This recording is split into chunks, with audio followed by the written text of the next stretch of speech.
Bienvenidos a La Voz de la Amazonía, un podcast original del Oriente.com. Mi nombre es Catalina. El tema de hoy, protestas de junio de 2022. Hemos invitado al coronel Mario Pazmiño, consultor internacional de seguridad y defensa, para conversar del tema. Bienvenido, coronel. Es un honor para nosotros realmente estar con usted hoy día.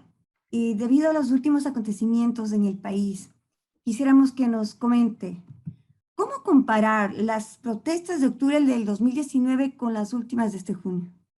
Muy buenos días. Primero, ante todo, a este prestigioso medio de comunicación, muchas gracias por la invitación a todos los oyentes de este medio. Con relación a su pregunta, creo que hay que hacer un balance de lo que ha sido la protesta del 2019, que fue mayor multitudinaria, no así la del 2022, que tuvo más bien dicho una menor cantidad de participación de manifestantes, pero fue mucho más violenta. La del 2019 tuvo actos de vandalismo y terrorismo, pero no el nivel de confrontación y violencia con la que se presentó esta protesta del mes de junio. La del 2022, lamentablemente, fue una protesta mucho más violenta, en la cual participan ya diferentes grupos que generan caos en actos de subversión urbana, de sedición urbana, de terrorismo urbano y de anarquismo, con un objetivo fundamental: la toma del poder. En la protesta del 19 había un objetivo, y el objetivo era que se elimine un decreto ejecutivo mediante el cual pues se afectaba la situación del combustible. De acuerdo. En esta de acá hay 10 pliegos de peticiones, 10 planteamientos que hace el movimiento indígena, pero ahí hay otro planteamiento encubierto, que no se lo dice dentro de la plataforma de lucha, pero que luego los diferentes dirigentes indígenas salen a decirlo públicamente. La idea era tumbar el gobierno del presidente Guillermo Lasso. Ese era el objetivo central. Entonces, se enmascara, como se puede decir así, una protesta que tenía todos los visos inicialmente de ser una protesta pacífica y que era importante y reivindicativa. Y era, creo que todos los ecuatorianos estábamos de acuerdo en que era necesario ese tipo de protesta pacífica.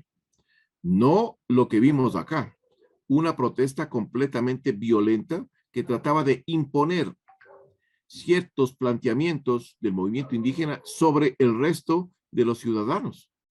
El movimiento indígena es una organización muy respetada, indudablemente, importante dentro del escenario político del país, pero no representa a los 17 millones de ecuatorianos, señores. Es apenas el 4.7% de la población. Y hay una mala concepción también por parte del movimiento indígena. Hablan de los indígenas y los mestizos. Sería bueno que investiguen un poco sobre la realidad de los grupos de nuestro país. Aquí no hay indios, todos somos mestizos.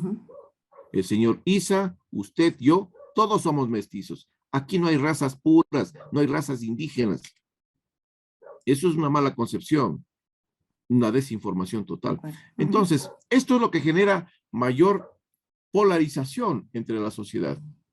Unos a favor de una causa supuestamente importante, yo considero que sí fue importante, y otros que consideran que esas acciones de vandalismo desdibujan el verdadero o la verdadera intención de una protesta que se salió de control rápidamente.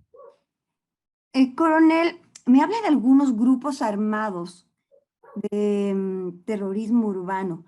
¿Quiénes son? ¿Están identificados estos grupos? Lo que yo me refiero son grupos que realizan actos de subversión, de terrorismo y de anarquismo y también de sedición urbana. Eso es una cosa. Que algunos de ellos tienen armas, sí, pero no es un grupo que se presente armado en su totalidad. Ahí hay varios grupos, nacionales hay 5, internacionales hay 5, Nacionales está la Brigada Simón Bolívar como Ya. un grupo que estaba en proceso de formación, están en un proceso de formación. Ujú. El grupo de los CDRs o los Comités de Defensa de la Revolución, que son grupos que están en formación, pero que participan directa o indirectamente en estos procesos de desestabilización gubernamental. El tercer elemento, ese sí ya con un entrenamiento en el área de guerrilla urbana, que Sí. es el grupo guevarista, de acuerdo a las declaraciones que da la ministra Vela y Ujú. también el señor ministro Carrillo, ya hablan de este grupo en preparaciones en campamentos guerrilleros de la Segunda Marquetalia en la zona de Venezuela. Ya. Eso ya implica otro tipo de entrenamiento. Ujú. Un cuarto, perdón, es el grupo Pucainti Sol Rojo. Este sí, ya tenía un entrenamiento anterior y también militar, porque era una facción ecuatoriana de lo que era Sendero Luminoso Ah, en ok. el año 92, Ujú.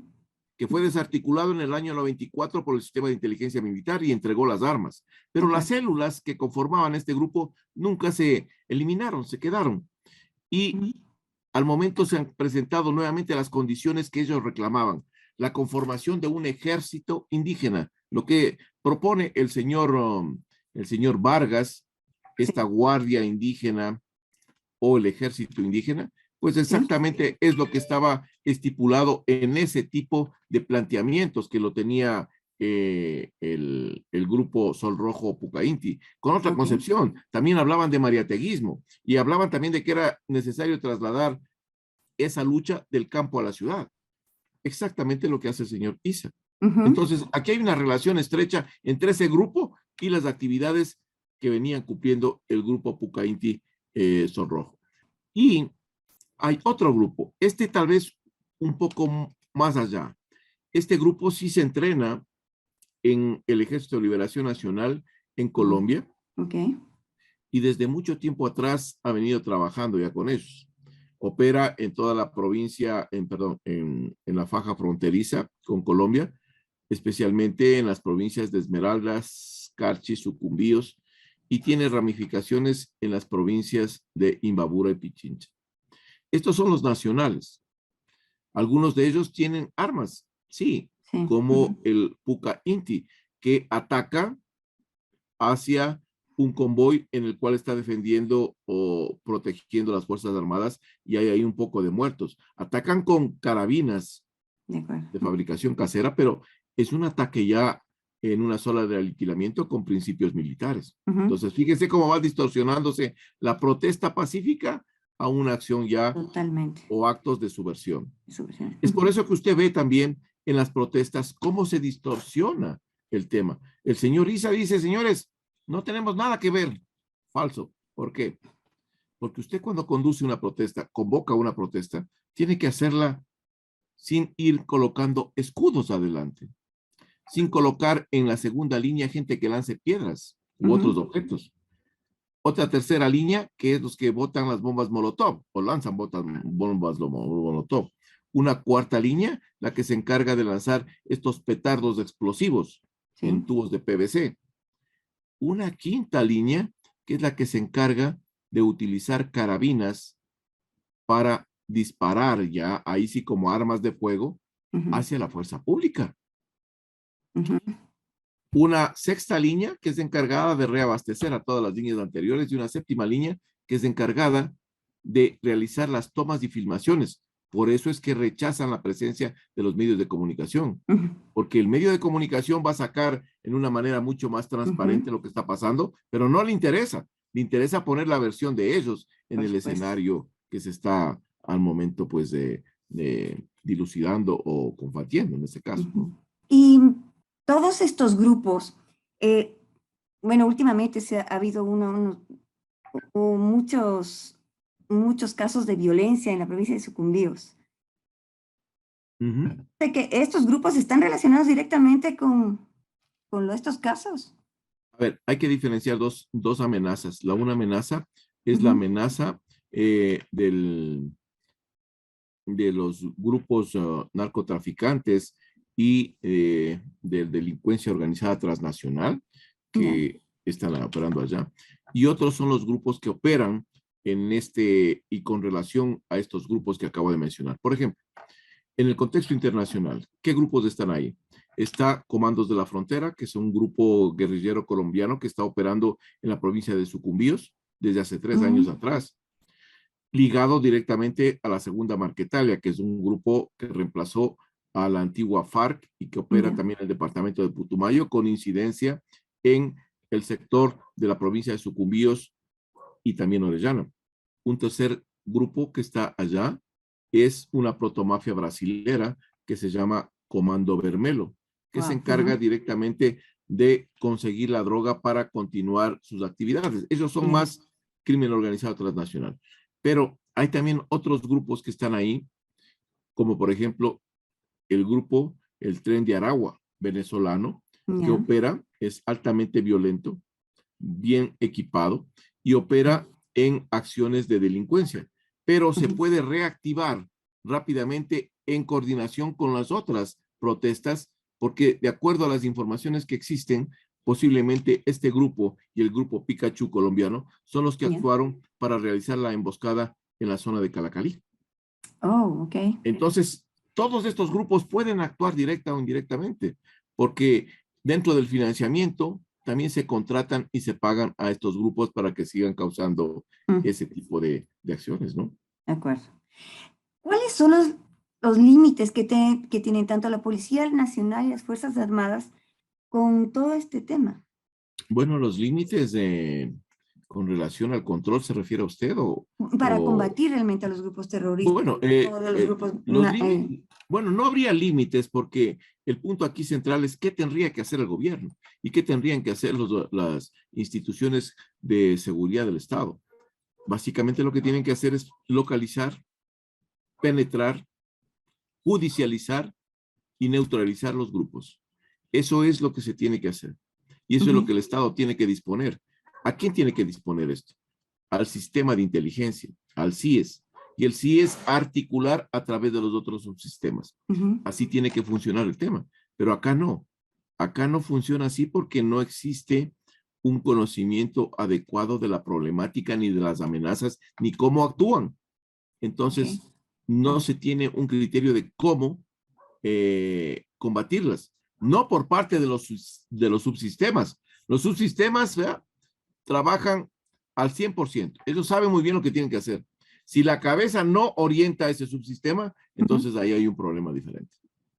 ¿Cómo ve usted el anuncio del presidente Lazo de implementar el Plan Ecuador?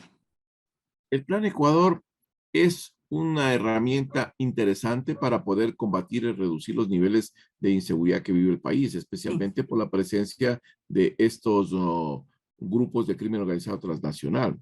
Pero el Plan Ecuador no implica una cosa tan sencilla. ¿Por qué quiero refrescar esto? Por lo siguiente, ¿cuánto gastó Colombia en el Plan Colombia? Hagamos una comparación. Colombia gasta aproximadamente 6.000 millones de dólares de su presupuesto para aportar al Plan Colombia.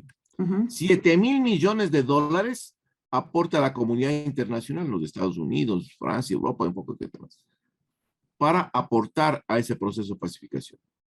Los 13.000 millones de dólares fueron orientados el 70% ¿hacia dónde? Hacia fortalecer el campo militar. No, señores. Fueron orientados hacia mejorar las condiciones de vida del campesino colombiano, hacia lo que son erradicaciones de cultivos, hacia cambios y promociones para que la gente deje las plantaciones de coca y comience a producir otro tipo de productos, mejor educación, mejor salud. O sea, fue para invertir en la sociedad. Y el 30% restante fue para incrementar el pie de fuerza, que era necesario porque estaban combatiendo a una guerrilla, a una narcoguerrilla. En el caso ecuatoriano, no tenemos ni plan para poder enfrentar al crimen organizado. No tenemos ni 9 millones para dar a la Policía Nacional para que fortalezca su dispositivo en una provincia. Y pensamos que ¿Esa puede ser una solución? Sí puede ser una solución, porque los Estados Unidos y la comunidad internacional, lo primero que le van a pedir al presidente de la República, van a decir, señor, deme el plan para revisarlo. ¿Qué plan le van a presentar? Deme el plan de inversión. ¿Qué plan le van a presentar? Y le van a preguntar, ¿qué acciones está tomando usted? La única acción que el presidente de la República ha tomado, y es porque le recomendé que lo haga, es en el sentido de reorganizar la Fuerza de Tarea Conjunta Esmeraldas, que eso es importante para taponar el ingreso de la droga. Pero no solo en la provincia de Esmeraldas, sino era en todo el cordón fronterizo. Sí, claro. Pero bueno, ya se dio un paso. ¿Qué más han hecho? No hemos hecho nada más. Hemos hecho o decretado varios estados de excepción que han sido irrespetados por todo el mundo. Toques de queda irrespetados por todo el mundo. Entonces, ¿cuál es la imagen que proyectamos para ir a pedir a la comunidad internacional que nos ayude? La imagen de un país que no sabe para dónde ir. Y lo que necesitan allá es que usted les dé una orientación en dónde quiere caminar, qué quiere hacer y qué acciones está tomando. Pero si no tiene eso, entonces no tiene nada. Nadie va a invertir aquí. Y eso implica que el Estado como tal tenga la capacidad económica para poder separar de su presupuesto nacional los recursos para ese plan.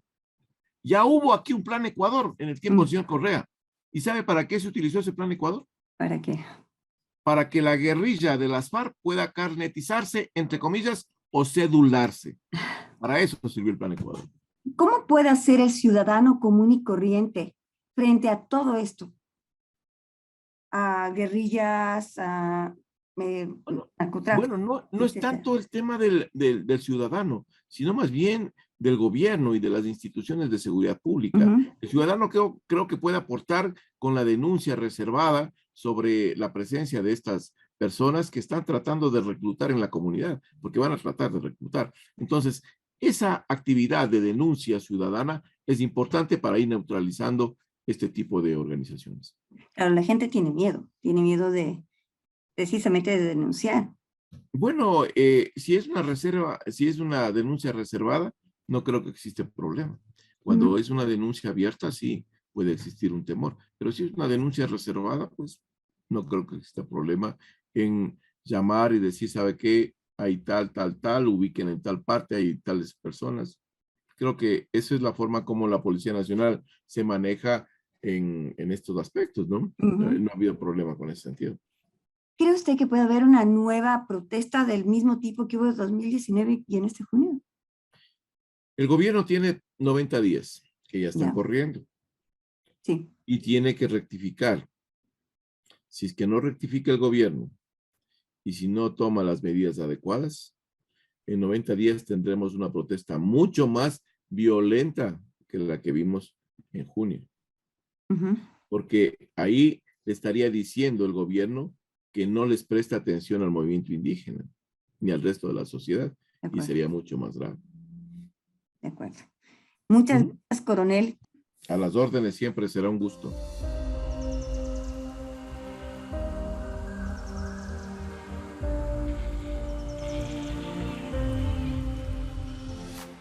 Hasta aquí nuestro podcast de hoy.